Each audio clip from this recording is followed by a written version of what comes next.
Hello, and if you're new to joining me, my name is Shannon Windsor, and today I'm going to be talking about oxalates or oxalic acid. I'm excited to share a bit about oxalates because I get a lot of questions surrounding them pertaining to nutritional intake. So oxalates are a naturally occurring compound in plants. You'll see them in both fruits and vegetables. And the oxalates actually work as the defense mechanism for plants. What you might not expect to hear right off the get-go is that most humans can actually process oxalates with no issues. So keep in mind that this doesn't necessarily pertain to you if you've been experiencing increased levels of inflammation or even an autoimmune condition like myself. However, in all people, if high amounts of oxalates are consumed, they accumulate in the body and can trigger many symptoms, which I'm going to talk about later. And it can also lead to mitochondrial dysfunction and even destruction. So, what are the concerns surrounding oxalates, besides, of course, the mitochondrial dysfunction and destruction that I just mentioned above? Well, the first reason is that oxalates can actually bind to really important minerals in our body, including magnesium, calcium, and iron. So these can create deficiencies of those minerals by preventing the body from absorbing those minerals. So that's the first one. The second reason is that in humans, oxalates can actually cause kidney stones. So oxalates will bind to the calcium in the urinary tract. So just as I mentioned in number one of those really important minerals, right? Oxalates can bind to the calcium in the urinary tract. However, we often only actually see 1% of people with oxalates make kidney stones. The rest will build up in the body. And so, as I mentioned to you before, a lot of signs and symptoms can occur within our bodies when we have this buildup of oxalates, right? So that can cause this magnitude of different signs and symptoms that I'm going to be talking about. And I also wanted to say oxalates are like little crystals in your body that can cause massive irritation and inflammation. So this is really important for anybody who is facing increased levels of inflammation, and definitely for all of my autoimmune friends and clients. Number three actually pertains to animals. So when I said to you that plants use oxalates as a defense mechanism, this is an example, one that I know pretty well regarding horses. And so this is if you're going to go with horses and change their hay, for example. If you have they're feeding them a hay that's lower in oxalates, maybe just a local hay you're feeding them, and then all of a sudden you change it to a higher level of oxalates, which would be in a hay that is clover, for example. You would need to do this transition extremely slowly. And the reason for this is because that the immediate switch in diet into this high oxalate category, which would be the clover, can actually create a toxic poisonous state. So that exists very much for animals too. And these oxalates are the defense mechanism for plants. So I hope that example helps make sense of that. So, okay, what foods are we concerned about? What foods are we talking about that are high in oxalates that we need to be concerned about? So this is of large concern. Like I said, if you face increased levels of inflammation, if you have an autoimmune condition maybe, and also if you're eating plant-based and you want to know which foods in your transition to start watching out for. So foods that are considered pretty high in oxalates, number one on the list is always spinach. In any of my research I've ever done, I always come across spinach. And so they say that about half a cup of cooked spinach contains about 755 milligrams of oxalates. So that's pretty high when you start looking into different oxalate levels. The next one would be soy products. So, we're talking any like tofu or soy milks, things like that. They have really high levels of oxalates as well. Beets, navy beans. So you'll hear legumes into a category specifically that are really high in oxalates. There are beans that are better, which I'll tell you about in just a second. And then my favorite, raspberries are actually pretty high in oxalate. That is my favorite berry. Raspberries are my favorite berry. So I was devastated when I found that out. So those are just 5 that I've listed there. Obviously, there are more, but I kind of wanted to give you the top 5, give you a bit of a rounded perspective. I'm going to tell you now 5 oxalate sort of alternatives that you can have into your diet that are a little bit better. So actually, kale and bok choy. So kale and bok choy, although they contain oxalates, of course, as do all plants, right? Bok choy and kale are a little bit lower in oxalates. So they have about 2 milligrams, 1 to 2 milligrams per cup. Pumpkin seeds and sunflower seeds, those have lower oxalate levels. Broccoli has a lower oxalate level.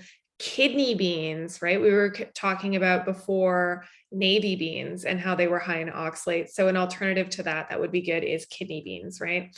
They only have about 15 milligrams of oxalates per half a cup. And of course, all of these have great benefits being rich in sources of protein and fiber. So I'm not saying don't eat them, but it's looking when maybe you're even combining foods or how frequently you're eating them. Just thinking about things like this again, only if you're someone that deals with things like increased levels of inflammation or maybe an autoimmune condition, do you really need to start paying attention to these? The 5th one that I put down in as an alternative to raspberries is blueberries and blackberries. So those are good ones that only have about 4 milligrams of oxalates per cup. So those are some good alternatives. Now I just want to talk to you about a few common signs and symptoms that you might experience, effects essentially of high oxalate intake. So your gut could essentially be allowing molecules that aren't meant for the digestive tract into your blood. That's what can happen. So symptoms you might start to experience are body pain, lung irritation, vertigo, feels like you might have arthritis, skin irritation, burning in your feet, burning urination that has not been diagnosed with a urinary tract infection, sleep issues, weakness. Those are a couple right off the top. And then there are definitely some ones that continue as well that are kind of further down the chain that can even go into different things with increased inflammation, digestive issues and complications, diarrhea, and things like that. There's also ones that pertain to kids that can relate to their increase in anxiety, flare in PANS, if you've heard of PANS and PANDAS. If not, that might not be a concern for you or your kids. And same with OCD.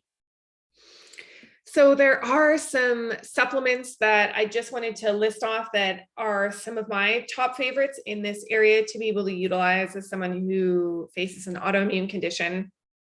And those are CT Spore is one of the ones that I really like, and that is from Cellcore. And so that can be used to rebuild Oxalibacter. So Oxalibacter is a gram-negative bacteria that basically converts oxalates to formate inside the cell and actually generates and utilizes ATP for this process. So really important, and specifically really important if you have had to take any antibiotics at all, because the antibiotics, of course, are killing your good and your bad bacteria. So CT Spore would be something that I would really strongly encourage you to use if you're taking antibiotics, regardless. CT Minerals, that's something that I add into my water every day. That is also from Cellcore. Their HMET, which helps to, it's a binding agent, one of the ones you might have seen me use. Helps to really remove any of the glyphosate, because glyphosate turns into oxalate, and it's really hard to avoid these days, glyphosate in a lot of our food products.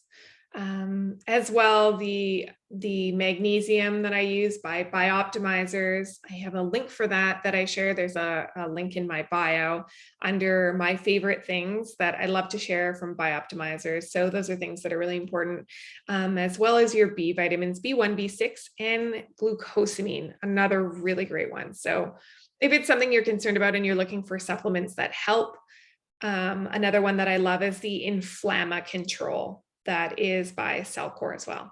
So, but like I was saying, if there's if you have questions or concerns and are looking for supplements in regards to that area, don't hesitate to reach out to me.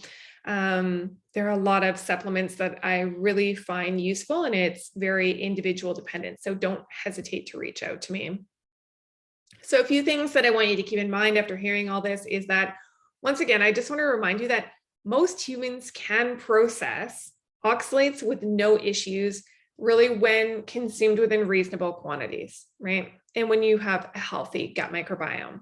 So this doesn't necessarily pertain to you if you have high levels of inflammation or dealing with something like myself, an autoimmune condition, where you might want to exercise caution around oxalates, again, is if you've experienced having to take antibiotics, and again, anything that has caused you increased levels of inflammation, right? Other autoimmune conditions besides Hashimoto's, maybe rheumatoid arthritis, MS, and another area of concern, maybe if you've ever had kidney stones, and of course, following the advice from your doctor. So those are a couple things that I wanted to touch on for oxalates with you guys. I hope those answered some of the questions that you've had. And I'm looking forward to connecting with you. Hopefully send me an email or connect with me on social. And I will see you in my next video. We'll chat soon, guys.